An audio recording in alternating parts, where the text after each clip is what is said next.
masih berjumpa di dunia, belum berjumpa di surga. Haleluya. Karena memang itu tujuan kita, untuk menjadi anak-anak Tuhan. Kita mau bersama-sama bergandengan tangan, kita ada di dalam kekekalan di surga yang baik. Terima kasih buat Ibu Gembala yang sudah mempercayakan lagi bagi saya untuk pagi ini membawakan firman Tuhan. Sangat luar biasa buat saya, dan terima kasih.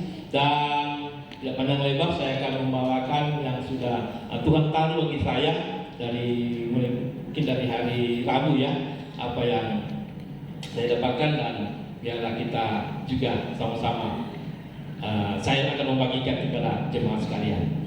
Kita buka di dalam kitab Amos, Perjanjian Lama, kitab Amos pasal yang ke-9. Kita akan baca dari ayat yang ke-11 hingga ayat yang ke-15.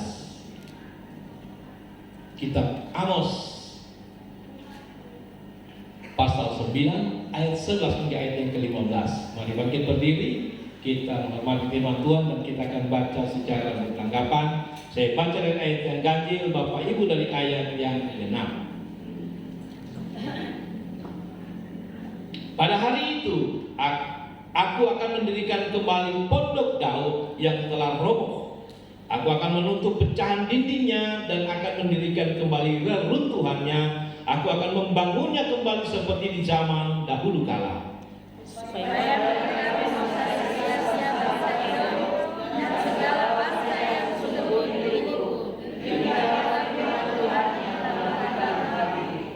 Sesungguhnya waktu akan datang, demikianlah firman Tuhan, bahwa pembajak akan tepat menyusul penuai, dan pengirik buah anggur penabur benih.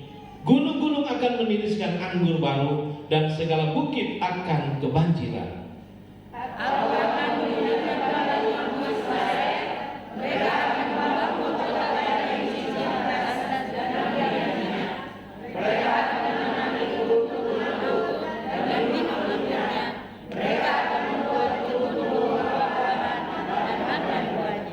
Maka aku akan menanam mereka di tanah mereka, dan mereka tidak akan dicabut lagi dari tanah yang telah kuberikan kepada mereka. Firman Tuhan Allahmu. Silakan duduk. Kalau kita lihat kitab Amos, kitab yang kira-kira ditulis sekitar 760 sebelum Masehi. Kitab Amos kalau dibaca dari ayat pasal 1 sampai pasal 9 bagian sebelum ayat 11, itu ngeri-ngeri sedap. Saya baca dari awal, dari pasal 1 ini berbicara tentang hukuman. Hukuman kepada bangsa Israel, hukuman kepada bangsa yang sudah meninggalkan Tuhan, hukuman kepada bangsa yang sudah mendua hati, hukuman kepada bangsa yang sudah lari jauh atau menyimpang dari yang seharusnya menjadi pelayan-pelayan. Karena yang ditujukan di sini yang terutama adalah pelayan-pelayan, imam-imam. Kalau dari segi sejarah, karena kalau menarik sejarah sebelumnya, tahun 1000 sebelum Masehi, itu kerajaan Israel masih menjadi satu kerajaan, belum terpecah, masih dipimpin oleh Raja Daud, raja yang sangat terkenal, disusul oleh anaknya Salomo, masih menjadi satu kerajaan yang kokoh dalam perlindungan. Kalau zaman Daud masih ada yang mengganggu, tapi kalau zaman Salomo benar-benar tidak ada yang mengganggu, karena dikaruniakan keamanan. Bahkan sampai ke zaman yang berikutnya, di mana pada tahun 900, sekitar 920, pecahlah kerajaan Israel menjadi dua kerajaan. Dalam kerajaan itu ada kerajaan utara dengan ibu kotanya Yerusalem, dan juga ada kerajaan selatan dengan ibu kotanya Samaria. Nah, karena perpecahan ini, terjadi perpecahan antara kerajaan ini, bahkan kerajaan selatan dipimpin oleh Yerobeam, dan mereka, nah sini ya, karena kalau ada perpecahan biasanya ada yang saling mengklaim dia yang paling benar. Ini biasanya akan terjadi. Jadi bukan cuma sekarang, dari dulu pun perpecahan itu biasanya akan melahirkan orang-orang yang mempertahankan prinsip saya paling benar sudah. Dong itu tidak benar. Jadi kalau dari dulu itu perpecahan sampai sekarang, jadi kita tidak heran. Jadi zaman di mana orang-orang dipilih, bangsa pilihan Allah pun terjadi perpecahan. Dan di sana di dalam zaman itu yang terjadi adalah bangsa di Yerobeam, yang dipimpin oleh Yerobeam, mereka mengklaim bahwa bukan hanya di Yerusalem tempat untuk memuji atau tempat untuk menyembah Tuhan atau datang kepada baik Tuhan. Mereka menilai bahwa mereka punya sejarah bahwa di Betel pernah Tuhan menampakkan diri kepada bapa leluhur mereka. Maka mereka membuat satu penyembahan lagi di Betel dan mereka tidak perlu lagi ke Yerusalem. Menganggap bahwa mereka juga bisa, mereka juga mampu, mereka juga punya imam-imam. Bahkan di zaman Amos ada satu imam Amasya, tapi dikatakan dalam firman ini mengatakan imam palsu. Imamnya hanya mengatakan yang enak-enak saja, yang baik-baik saja, yang luar biasa, wah. Padahal kemerosotan iman terjadi pada bangsa itu. Kalau dari segi keamanan, Israel dan Yehuda, kerajaan utara, kerajaan selatan, mereka benar-benar dikaruniakan keamanan, masih tetap dikaruniakan keamanan sejak dari zaman Salomo. Tetapi yang terjadi kemerosotan iman, terlebih khusus bagi para imam. Amos yang tadinya hanya seorang pengusaha, karena di sana dikatakan pada pasal 1 ya, pasal 1, coba ya saya, pasal 1 ayat 1 ya. Perkataan yang dinyatakan kepada Amos, salah seorang peternak, pasal 1 ya, ayat 1. Peternak domba dari Tekoa, tentang Israel pada zaman Uzia, yaitu Raja Yehuda, dan zaman Yerobeam anak Yoas, Raja Israel 2 tahun sebelum gempa bumi.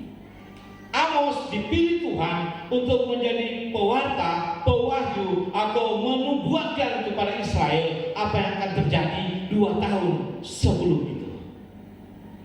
Dia seorang pengusaha. Kalau di sini dikatakan seorang peternak domba dan seorang petani, karena dia adalah petani buah arang dan pohon korma. Amos dipilih Tuhan karena Amos ini orang yang benar-benar yang rindu untuk melakukan apa yang baik, apa yang benar, dipakai Tuhan untuk menyampaikan apa atau menubuatkan apa yang akan terjadi. Amos dipilih oleh Tuhan untuk menyampaikan. Tapi Amos adalah orang yang dari Tekoa, itu sekitar kira-kira hampir 20 km dekat daripada Yerusalem. Dia pergi ke negeri selatan. Itu bukan hanya sekedar kebetulan. Memang dia seorang pengusaha dan membawa kambing domba ke sana. Karena dia seorang pengusaha atau peternak yang membawa, mungkin menjual di sana atau entah apa yang akan dilakukan, entah barter atau apa. Tapi dia seorang pengusaha dan dipakai Tuhan untuk pergi ke kerajaan selatan dan menyampaikan kepada orang-orang di sana akan ada hukuman. Karena saya bilang ini kitab Amos ini enak kita baca pada ayat terakhir, pada bagian-bagian terakhir. Tapi kalau dari pasal 1 hukuman, semua hukuman akan ditimpakan, semua yang ngeri-ngeri akan ditimpakan. Hanya gara-gara para imam salah melayani, salah melakukan apa yang seharusnya bagian mereka. Kenapa dikatakan salah melayani? Karena mereka ternyata bukan hanya sekedar melayani Tuhan, mereka mengambil keuntungan dari apa yang mereka lakukan. Amos sebagai pengusaha domba, dia sangat tahu mengapa Amos yang dipakai. Dia sangat tahu apa yang terjadi di bait Allah yang ada di Betel. Karena para imam sudah melakukan sesuatu yang seharusnya tidak dilakukan, yang seharusnya bukan menjadi bagian mereka. Bayangkan saja orang yang mungkin, kalau biasanya konotasi orang kalau datang ke bait Allah itu akan mempersembahkan korban bakaran.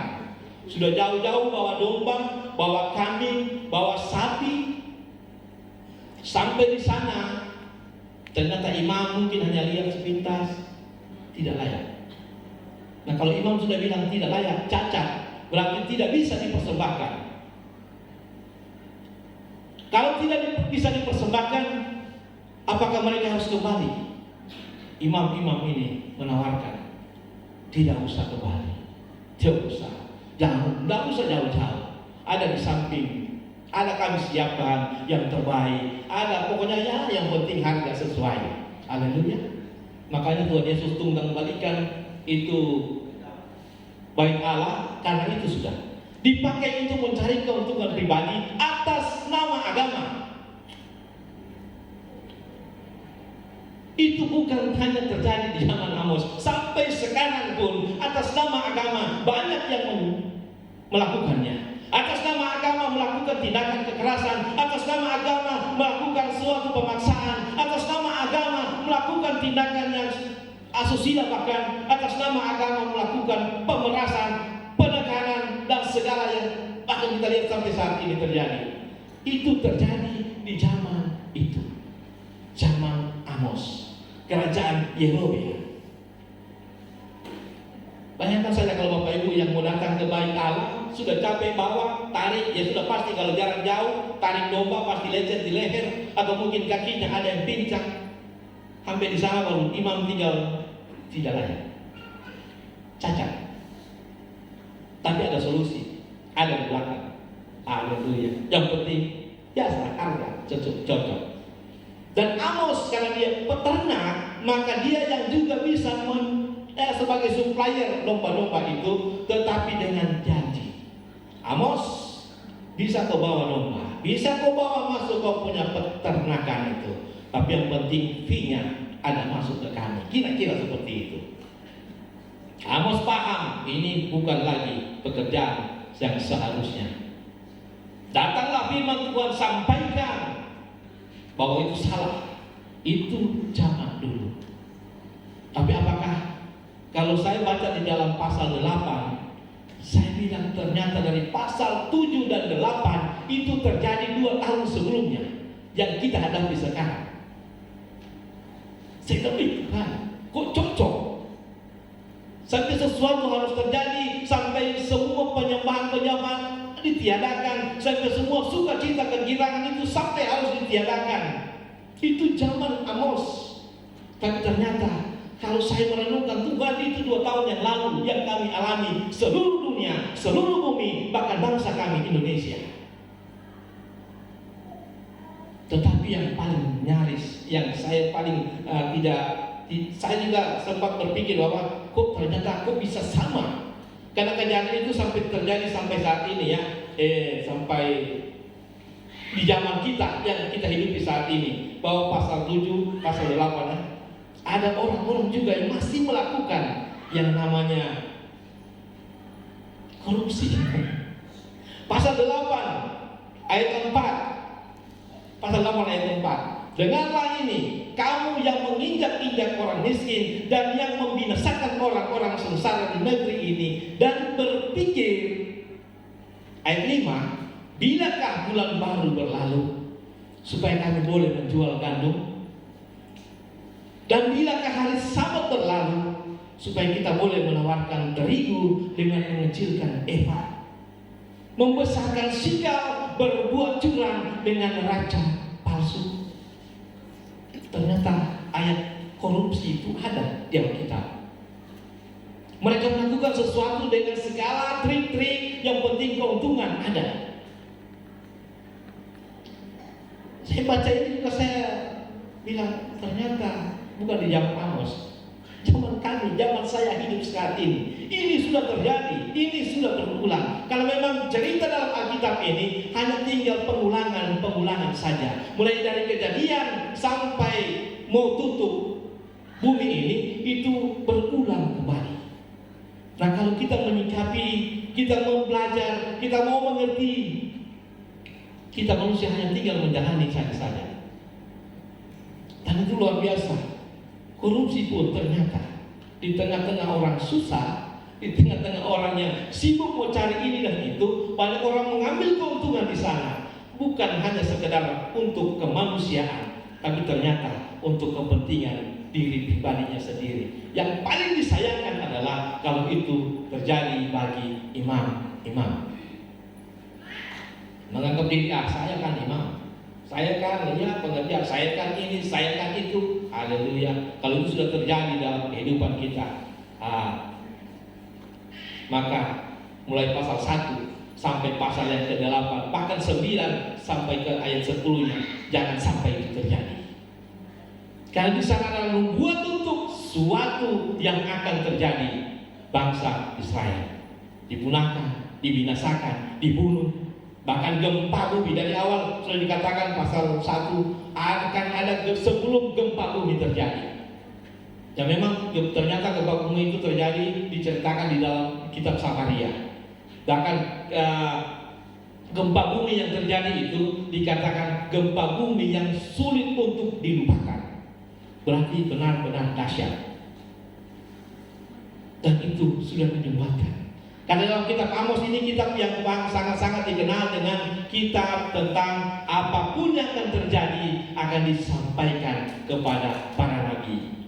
Pasal 3 ayat yang ke-7 ini sangat dihafal ini. Bahkan mungkin ada yang pasal 3 ayat ke-7 itu menampilkan, sungguh Tuhan Allah tidak berbuat sesuatu tanpa menyatakan keputusannya kepada hamba-hambanya para nabi. Itulah yang menjadi keuntungan kita, orang yang percaya kepada Tuhan, orang di mana ada urapan Allah dan di mana kita ada karunia nabi yang akan menyampaikan apa yang akan terjadi. Dan Tuhan akan menyampaikan melalui para nabi. Dan juga dalam Amos juga dikatakan firman yang saya paling kenal, akan ada kelaparan dan kehausan, bukan karena makanan dan bukan karena air, tapi karena firman Tuhan. Jangan sampai itu terjadi dan kita bingung, mau cari di mana? Karena hampir kita juga kehilangan seperti itu. Karena hampir 2 tahun, hampir 1 tahun lebih kita bingung mau ibadah di mana, mau ibadah bagaimana. Sudah dipakai siaran untuk Zoom, bahkan kita pun sudah masih mengantuk, masih tidur. Sudah dipermudah pun untuk kita mau cari firman Tuhan, masih aja. Jangan sampai saking enaknya, enak dengan segala apa yang kita terbuai dengan keinginan daging kita, terbuai dengan kemalasan kita lupa mencari firman Tuhan. Jangan sampai firman Tuhan ini, kelaparan dan kehausan ini digenapi di tahun kita. Haleluya. Kemerosotan moral atas nama agama, itu yang terjadi di zaman Amos. Malapetaka yang akan terjadi. Maaf, ini saya belum masuk di topik dari pembacaan kita. Masih turun ke belakang dulu. Jadi mohon maaf, sedikit agak kita tarik dulu ke belakang. Malapetaka yang akan terjadi itu dinubuatkan dan disampaikan oleh yang namanya Amos, seorang pengusaha. Dan di sana di dalam pasal 7 di dalam penglihatan yang disampaikan ada belalang. Pasal 7 coba, pasal 7 ayat 1. Inilah yang diperlihatkan Tuhan Allah kepadaku, tampak ia membentuk kawanan belalang. Kenapa belalang? Belalang adalah yang menghabiskan perekonomian. Belalang memang makanannya adalah daun, buah, dan semua yang berhubungan dengan ladang. Nah, kalau ladang sudah tidak ada, ladang sudah kering, ladang tidak menghasilkan, mau makan apa? Nah, kalau sudah dipukul melalui ekonomi, maka biasanya orang akan berteriak. Biasanya akan langsung ke pemimpin. Pemimpin bagaimana? Pemimpin tidak berterus. Pemimpin begini, salahkan pemimpin. Padahal mereka tidak tahu apa yang mereka lakukan. Itu yang sudah salah. Dan para imam, gara-gara para imam, semua rakyat daripada bangsa Israel itu mendapatkan hukuman. Jadi hati-hati. Jangan sampai kita sebagai anak-anak Tuhan, kita sudah dikatakan sebagai anak-anak Tuhan, kita seharusnya melayani, kita seharusnya menunjukkan sikap hidup kita sebagai anak-anak Tuhan.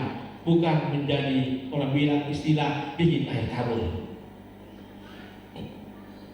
Belalang. Nah, ekonomi akan dilumpuhkan, ekonomi akan dihancurkan. Tapi puji Tuhan, Amos berdoa sehingga pada ayat terakhir dari pembacaan ini tidak akan terjadi.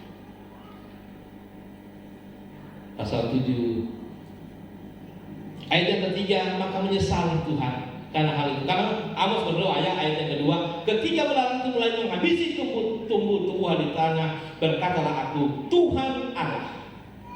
Doa Amos, berikanlah kiranya pengampunan. Bagaimanakah Yakub dapat bertahan? Bukankah ia kecil? Amos berdoa, datang kepada Tuhan. Amos yang disampaikan satu penglihatan, dan Amos mengambil keputusan. Dia berdoa. Dia menyampaikan doa, dia meratap kepada Tuhan dan mengatakan, Tuhan, ini tidak sanggup kami lakukan, ini tidak sanggup kami alami, ini tidak sanggup. Yakub sangat kecil. Kehidupan kita sebagai orang yang ada di dunia ini, mungkin kalau di Indonesia secara khusus kita dikatakan minoritas, tapi kualitas kita harus menjadi lebih besar daripada yang ada di dunia ini. Bukan karena minoritas kita juga harus ditekan. Tidak, kita punya power yang kuat di dalam doa, bukan di dalam peperangan. Kita hanya bisa berperang lewat doa. Kita tidak bisa mengangkat pedang, tidak bisa mengangkat lembing, tidak bisa mengatakan, wah ini kami ini dari suku ini dari suku itu. Stop. Kita anak surga hanya bisa mengandalkan doa.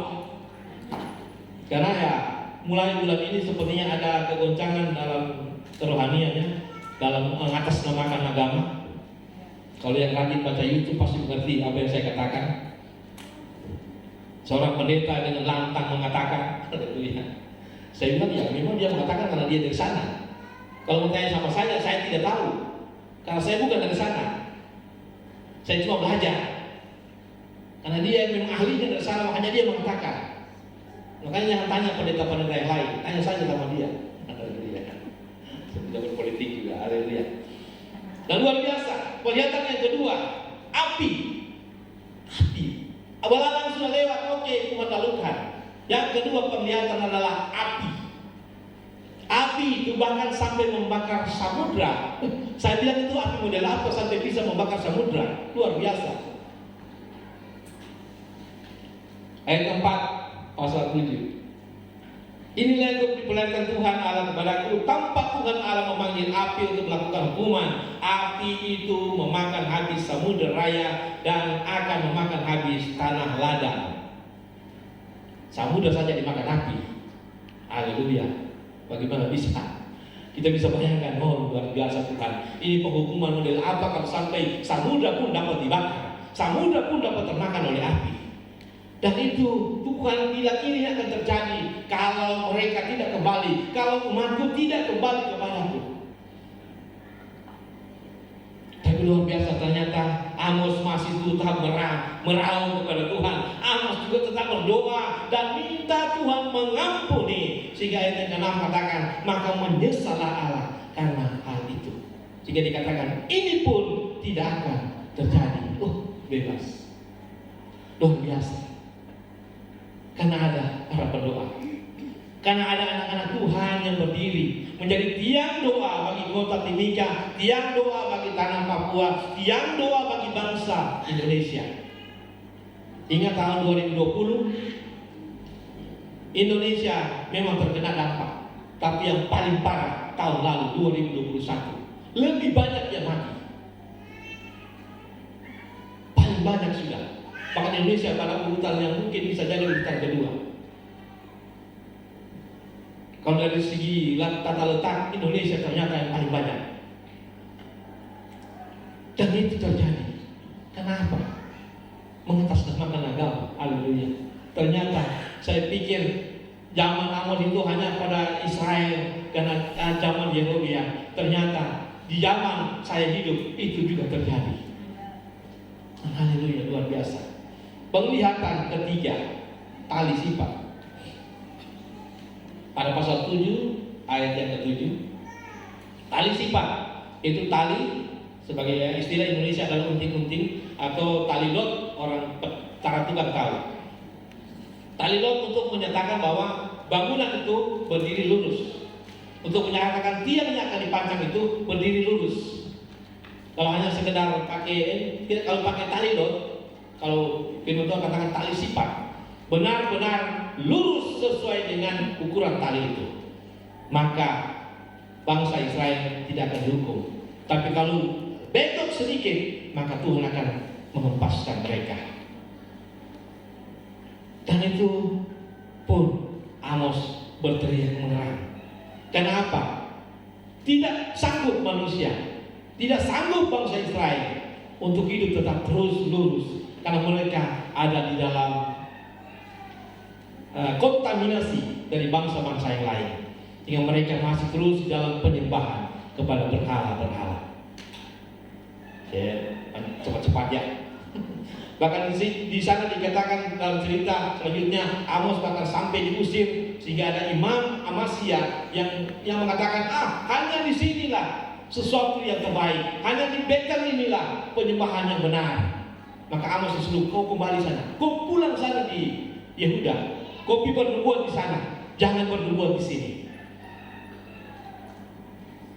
Tapi yang luar biasa, setelah baca pasal 9 masuk di ayat yang ke-11, saya juga memang lega, Tuhan ternyata dalam pembacaan itu yang tadinya saya juga membaca agak ngeri-ngeri, begitu masuk di ayat yang 11 saya bilang, oh Tuhan ternyata kasih Tuhan itu luar biasa. Dia mengaruniakan kedamaian bagi setiap kita, dan Dia memberikan kesempatan bagi setiap orang yang percaya kepada Tuhan ada pengampunan. Pada hari itu aku akan mendirikan kembali pondok Daud yang telah roboh. Yang tadi kemerosotan iman, yang tadi mereka sudah jauh dari Tuhan, yang tadi bangsa Israel sudah menyembah yang bukan seharusnya, dan terlebih khusus imam-imam hanya mencari keuntungan diri sendiri. Bukan berarti ya saya melarang yang menjual, tidak ya, bukan itu. Yang sampai orang bilang, ini orang jual pasar salah. Tidak. Yang tadi seperti saya jelaskan, apa yang dia lakukan imam-imam adalah trik untuk mendapatkan keuntungan atas nama agama.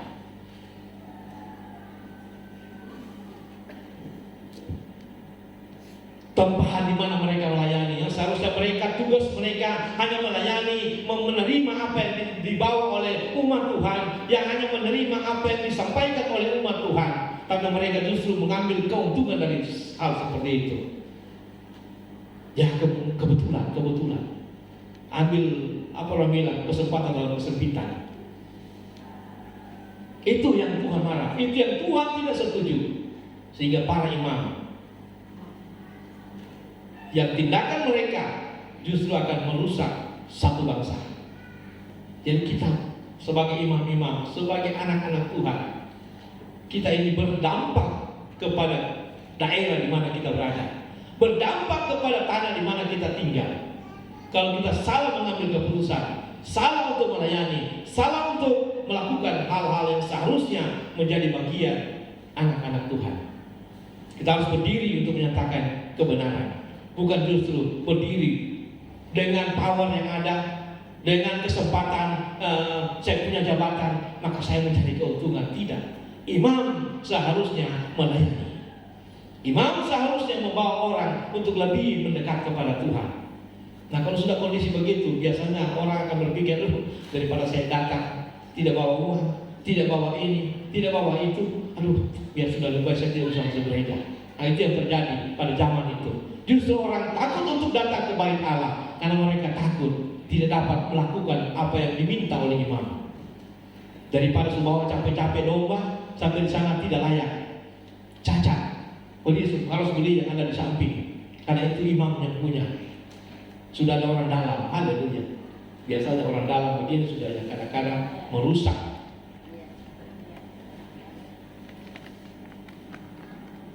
Dan luar biasa,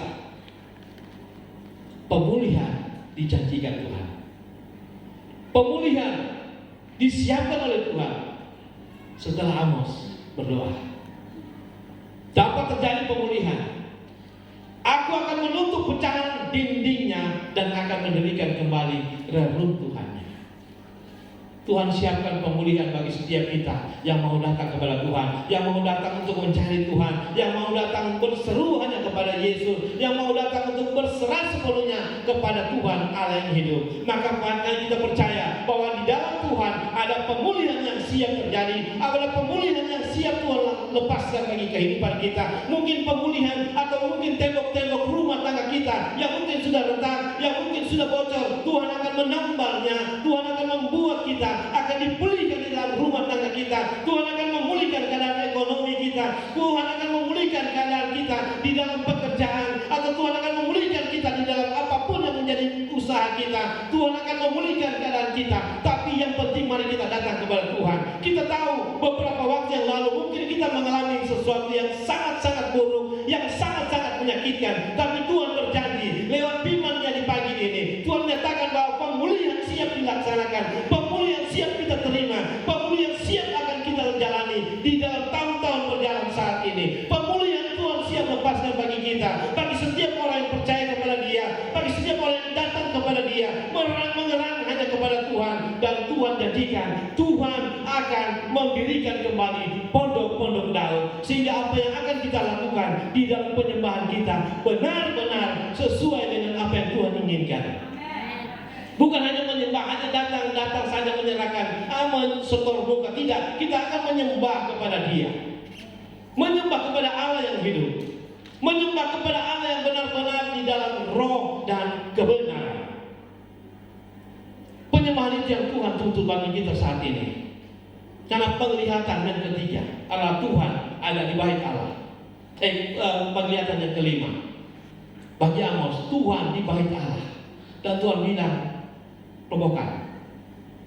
Bayangkan Tuhan ada di bait Allah dan Dia katakan hancurkan. Pada pasal yang 9 di sini dikatakan, penglihatan kelima, pasal 9 ayat 1.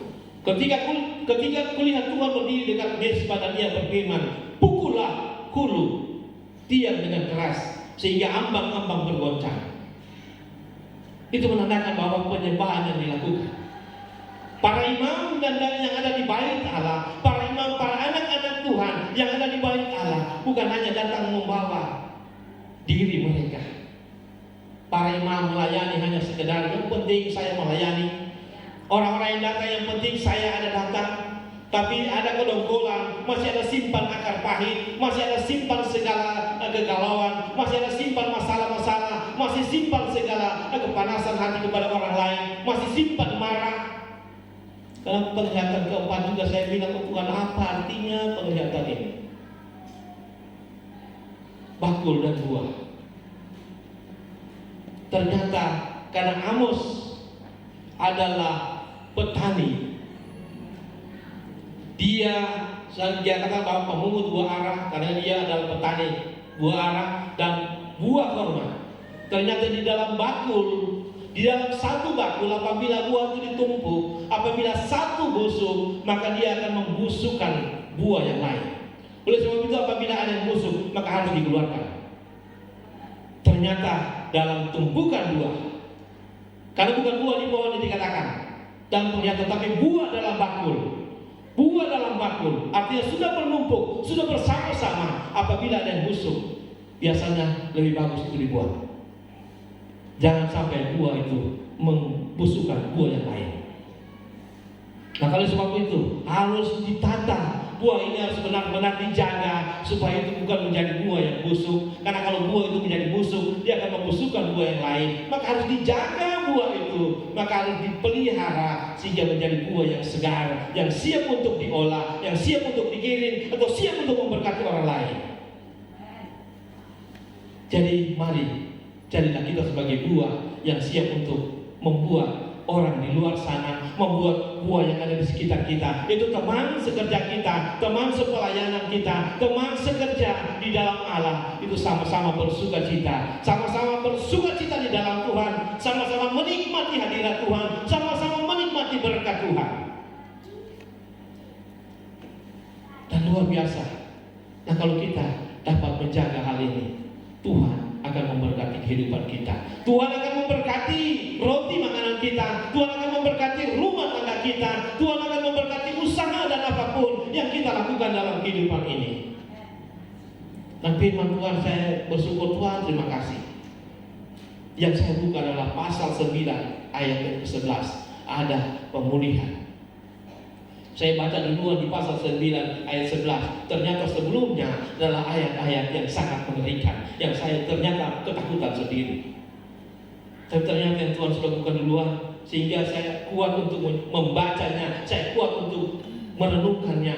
Tuhan, ternyata ada pemulihan yang Tuhan siapkan. Ada pelangi yang Tuhan siapkan di tengah-tengah badai yang sedang berlalu. Ada hujan yang mungkin dapat membasahi suatu daerah yang sangat-sangat kering, sehingga harapan itu dapat timbul. Harapan itu Tuhan nyatakan bagi setiap orang yang percaya dan tetap mencari Dia, tetap berseru kepada Tuhan dan mengatakan, Tuhan, ini kami sangat kecil, kami tidak mampu menjalaninya, kami tidak mampu untuk dapat melaksanakan apa yang terjadi saat ini. Tapi kami percaya kami punya Allah yang hidup, kami punya Allah yang luar biasa. Di dalam nama Yesus, pemulihan terjadi dan siap tangkap itu mulai dari sekarang. Tuhan siap melakukannya bagi kita. Pemulihan siap dilepaskan bagi setiap orang yang percaya kepada Tuhan. Dan kita harus yakini bahwa kita punya Allah yang hidup. Jangan kita mengatakan bahwa hanya di sini ada penyembahan, hanya di sana ada penyembahan. Tidak. Hanya di dalam Tuhan, hanya di dalam Yesus. Jangan kita bikin gerakan tambahan. Hanya di dalam Yesus penyembahan kita akan dibenarkan. Hanya di dalam Yesus kita menyembah kepada Yesus dengan semua apa yang ada dalam kehidupan kita, dan kita hanya mengandalkan Dia saja. Bukan mengandalkan kepintaran kita, bukan mengandalkan saya punya gelar, saya punya titel. Jangan, kasih tinggal itu. Kasih tinggal semua gelar kita. Yang kita andalkan adalah Yesus, Raja di atas segala raja. Jika puji Tuhan dalam firman ini, dalam ayat paling terakhir, kata yang paling terakhir, di sana katakan, firman Tuhan Allah, maka aku akan menanam mereka di tanah mereka, dan mereka tidak akan dicabut lagi dari tanah yang telah kuberikan kepada mereka. Firman Tuhan Allah. Artinya yang mengatakan ini firman Tuhan, bukan hanya sekedar Amos yang menuliskan, tapi apa yang dia tangkap, apa yang dia dengar, itu yang dituliskan. Firman Tuhan. Nah, kalau kita menjadi pembaca, kalau di sini katakan, kalau ayat yang ke-13, sedikit lagi ya. Sesungguhnya waktu akan datang, demikianlah firman Tuhan, bahwa pembaca akan tepat menyusul penuai. Saya bilang, apa artinya Tuhan? Pembaca menyusul penuai. Artinya waktu membaca dengan waktu menuai itu biasanya ada jeda waktu untuk menuai, menunggu. Kan tidak mungkin hari ini baca besok menuai. Oh, itu apa itu namanya? Itu simsalabim, pakai abrakadabra, kira-kira seperti itu. Itu bukan buah jaraknya Tuhan. Kalau buah jaraknya Tuhan tentukan itu hanya dalam waktu 1 hari langsung berbuah. Tapi ini benar-benar seorang petani. Dikatakan pembaca akan tepat menyusul penuai. Artinya yang dulu pernah melayani di zaman dulu, zaman ini Timika masih hutan-hutan, mungkin di zaman Timika masih pakai jalan kaki, makin pakai sepeda ontel. Ternyata kita akan sama-sama bersama dengan di zaman yang sekarang ini untuk menikmati hasil tuayan itu.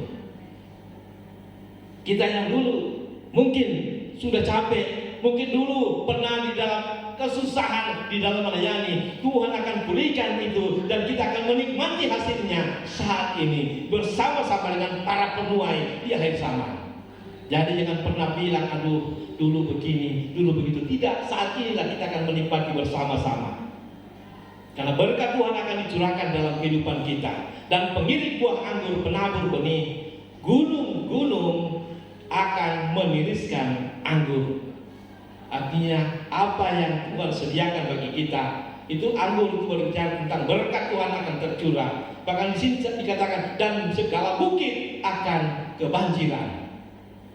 Nah, kalau semua berkat yang Tuhan curahkan akan kebanjiran, maka orang di sekitar kita pun akan merasakan berkat atau dampak daripada berkat pemulihan yang Tuhan lakukan dalam kehidupan kita. Dan puji nama Tuhan, kita percaya kita sudah diberkati oleh firman Tuhan. Kita sudah dibekali dengan firman Tuhan untuk dapat menjalani hari-hari hidup kita. Dan mari kita tetap terus hanya mencari Tuhan dan pemulihan terjadi. Amin. Mari para pelayan, saya jemput untuk. Karena kita tahu, kita yakini bahwa kehidupan kita saat ini mungkin 2 tahun, 1 tahun yang lalu, atau mungkin bulan yang lalu ada hal-hal yang sangat